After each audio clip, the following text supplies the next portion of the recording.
Chair recognizes the gentleman from Pennsylvania, Mr. Thompson, for 5 minutes. Thank you, Madam Speaker. Madam Speaker, House Democrats last week passed a bill to nationalize elections.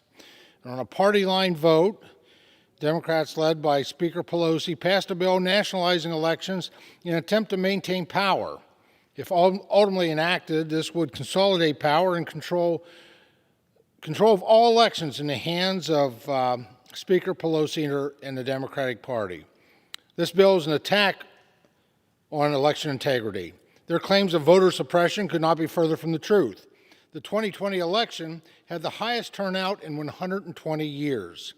A poll by Pew Research Center found that 94% of those asked said it was easy to vote. Now, thankfully, there appears to be no path to get the votes needed to pass this danger to democracy bill in the Senate. Madam Speaker, later this week, tens of thousands of Americans will travel to D.C. to take part in the 48th March for Life. They will not be alone. Across the country, Americans will march to their state capitals in protest of the Roe v. Wade decision. This march is a celebration of life. It is a march full of joy. It is inspiring. It is peaceful and is welcoming to all who wish to attend. Today, it continues to be the largest annual human rights demonstration in the world. The goal is simple: to celebrate life with the hope that one day we live in a world where every life is celebrated, valued, and protected. This year's theme is Equality Begins in the Womb. As Jean Mancini, president of the March for Life, said best, quote, "Our country continues to advance along the path to a more just society. We cannot ignore the discrimination that's taking place against vulnerable unborn babies," end quote.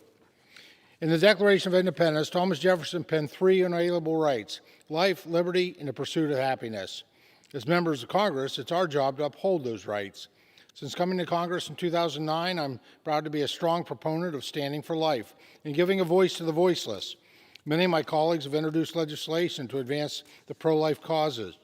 I'm proud to co-sponsor many of these bills, including the Born Alive Abortion Survivors Protection Act, the Defund Planned Parenthood Act, the No Taxpayer Funding for Abortion Act, the Sanctity of Human Life Act, the Protecting of the Dignity of the Unborn Children Act, and the Life at Conception Act.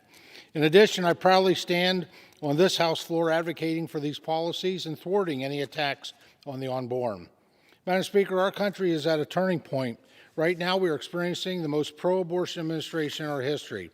For the first time in over 4 decades, Democrats removed the Hyde Amendment from legislation. This amendment is a bipartisan agreement which prevents direct taxpayer funding of abortion and is supported by 77% of Americans. As pro-abortion advocates continue to try to stifle one of our unalienable rights, I know this House will continue to work tirelessly at the federal level to put the health and safety of women and children first. As long as the cloud of abortion looms over our country, we must continue to be the shining light for those who cannot defend themselves. Now, I'm proud of the brave women, men, and children who will travel to Washington this week.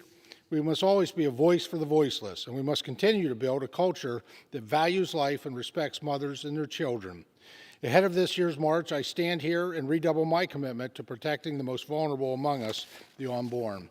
Thank you, Madam Speaker, and I yield back the balance of my time. The gentleman yields back.